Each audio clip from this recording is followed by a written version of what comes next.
ఏదో పాట పాడడానికి ఇక్కడికి వచ్చారు. ఈరోజు మీరు ఏదో పాట పాడతారని విన్నాను. ఏం పాట మేడం? ఏం మేడం చెప్పండి. చెప్పి పాడితే ఆడియన్స్ కూడా కొంచెం తెలిసినట్టు ఉంటుంది. ప్లీజ్. ఓకే మేడం, మీ ఇష్టం. కానీ ready, study, get at, go.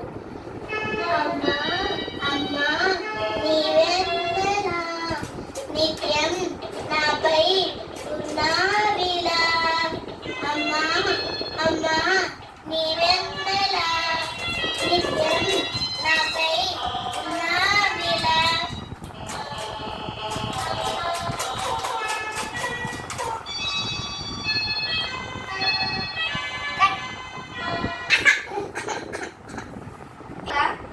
నేనైతే డబ్బు పడతా.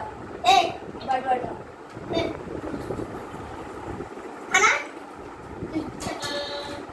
మేడం, ఈరోజు మీరు ఏదో పాట పాడడానికి వచ్చారని విన్నాను. ఏం పాట madam? Please. Special song madam. పెదవి పలికిన మాటల్లోనే